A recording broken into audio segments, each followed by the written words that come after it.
Okay, we're still in Chapter 6, Exponential and Logarithmic Functions, and this section is going to talk about logarithmic functions. So the first thing we're going to do is talk about how you go back and forth between these two different languages, if you will. So we're going to change exponential statements to logarithmic statements, and I'm going to write and vice versa, and you'll know that means and go back the other way. Then we're going to evaluate logarithmic expressions. So that'll give us practice just working with logarithms. And we're going to determine the domain of a logarithmic function. And you'll see, again, this is an inequality problem disguised as a domain question. Then we're going to graph logarithmic functions and solve, at this point, simple logarithmic equations. And then they'll get more complex. So remember in the previous section we found that exponential functions are always increasing. So they're 1 to 1. And that means we know there is an inverse. So we're going to explore that idea of what does that inverse have to be and how does it have to behave. So the inverse function of the exponential function is called the logarithmic, and look at how it's spelled, logarithmic function. But from now on, we'll probably write log for short. So the log function with base a, where a has to be a positive number. So remember in the exponential function, when we talked about the base, it had to be a positive number not equal to 1. Well, that same thing is required if we're going to have an inverse function that matches up. So it still has to be the case that a is positive but not 1. So when we write y equals log base a of x, it's defined by y equals the log base a of x if and only if a to the y equals x. So have some kind of little movie that plays in your head that says, here's the base, here's the exponent, here's what it's equal to. And the domain of a logarithmic function is that x has to be positive. And let's see, oh, look at this in the exponential form and see, we already talked about that. The only outputs you can possibly get from an exponential function are positive. So that's why that has to be the domain. So a logarithm is actually an exponent. See where it shows up in the alternative way of writing it. So this is called logarithmic form or log form. This way is called exponential form. So if instructions say write it in exponential form, they mean to change it from logarithmic form to exponential form. Okay, so first we're just going to translate back and forth.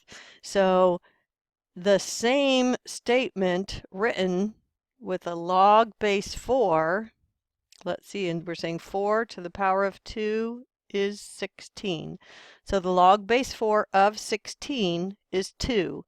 The question you're asking is, what power do I need to take 4 to end up with 16? Okay, so then here we have number 14 has log base a. The exponent is 3. And the result is 2.1. So this is written in logarithmic form. It says the log and base a of the number 2.1 is 3. So these are equivalent statements. And we'll do the next two in class together. So then we're going to change logarithmic statements to exponential statements using the definition. So I find this easier for some reason. So this says 3 to the negative 2 equals 1/9. Make sure that makes sense to you. Yeah, that seems reasonable. And number 22 would be b squared equals 4.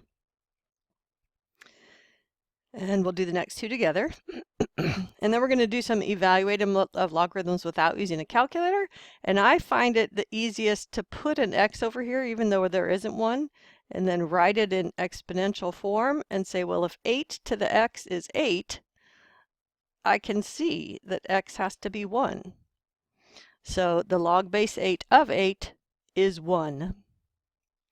Okay, so now let's look at, if I put an x here, I'll have 1/3 to the power of x is 9. Well, if I write these each as a power of 3, then remember in the previous section we said, oh, well then if 3 to the negative x equals 3 squared, then negative x has to equal 2, and x has to equal -2. So see that the output of a logarithm can be a negative number. You just can't have a negative number in here in the domain. So the log base 1/3 of 9 is -2. The power that you take 1/3 to get 9 is -2. And we'll do the other two in class together. So we already know how domains and ranges trade jobs when you're talking about inverses. So remember the domain of the exponential function was all real numbers. So that means, this should be logarithmic. That means the range of the logarithmic function is all real numbers. So you can get any real number as the output of a logarithmic question. But then remember that the range was from 0 to infinity, not including 0. So that's the domain. You can only take logarithms of positive numbers. Okay, so if we're being asked to find the domain of a logarithmic function, we're actually being asked to solve an inequality. So if you say log base a of x, what's the domain? You're saying x has to be bigger than 0. So if there's some complex thing in here like x times x plus 1 and you're asked what's the domain, then you're being asked to solve this inequality that's a nonlinear inequality that you need to use your skills from previous sections. So here's some examples. Find the domain of each function. The first one is the ln of x minus 1. And we haven't talked about ln yet, but we will in a minute. So you say that x minus 1 has to be greater than 0, so x has to be greater than 1. So in this next one, I have 1 over x minus 5 has to be greater than 0. Well, if you multiply both sides by x minus 5, you're going to be in a world of trouble. So this one is a rational function, where 5 is the vertical asymptote, and you need to check the intervals on either side and say, oh, let's see, if I pick a negative number for x, I'm going to get a negative number for the reciprocal, so I don't want this piece of the number line. So I don't want it to equal 5 either, because that would be really problematic. So I want numbers bigger than 5. Okay, we'll do number 48 together because it's a little trickier. And we'll do these calculator problems together. So we know that exponential and logarithmic functions are inverses of each other. So we know their graphs are reflections of each other across the line y equals x.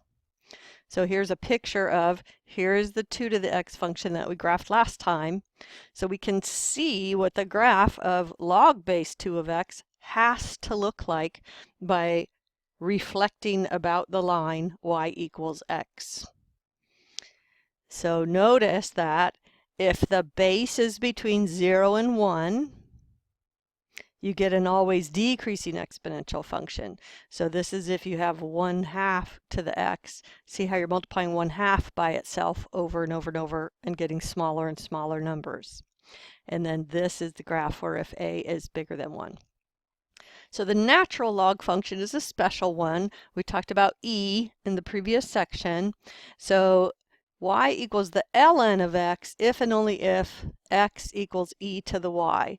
So you could write it as log base e of x, if that helps you see that that's e to the y equals x. But it's a convention that we write ln, and this stands for logarithmic or logarithm natural, because it came from Latin, and a lot of the Latin languages the adjective comes after. So in Spanish, it's that way. You put the adjective after the noun. So then it just got shortened to LN. And we have another special logarithmic function. If the base is 10, the result is called the common log. And if no base is written, it's understood to be 10. So if you write y equals log x with no base written, you can imagine the 10 there, if that helps you see how to write it in exponential form, that 10 to the y equals x. So then we'll talk about these transformations together, because I think you're getting pretty good at them, but I like to do them together. And then solving the equations is probably the trickiest part. This is one of the 3 types of equations we learn in this class where the solutions must be checked because you can get extraneous solutions as part of your solving process. So we're going to learn 2 strategies in this section, and then we'll get more complex later. So first, we're going to learn to solve a log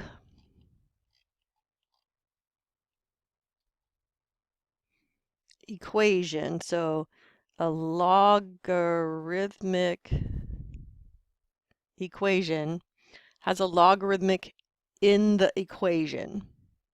And then we're going to use logarithms to solve exponential equations. And we're going to start simple and get more complicated. So if there's a log in the equation, that's this first type. So you'd say 5 to the 3 equals x, so x must equal 125, and you have solved the equation. And then for the next one, you'd have 3 to the power of 2 equals 3x minus 2. Oh, by writing it in an exponential form, it changed from being something logarithmic that looks crazy to a really simple beginning algebra type question, where I'd add 2 to both sides and get that 11 equals 3x. Divide both sides by 3 and get x equals 11/3. Now in these simple equations, it should be really simple to check your answer, but just get in the habit of doing that and make sure this seems reasonable. And we'll do the next 2 together. So these equations, you want to use logarithms to solve, and it's my preference to always use natural log. If you've learned a different way, that's fine. But I would take the natural log of both sides of this equation. And then we can see that if you're taking the log of base e, that has to be 3x. Because we're saying e to what power equals e to the 3x? Well, that has to be 3x. So 3x equals the ln of 10, which is a number that you can then divide by 3. So x equals the ln of 10 over 3, and this is called an exact answer. And then you could get a decimal approximation if you are asked to do that, but only if you're asked to do that. And then we'll look at the other 2 together.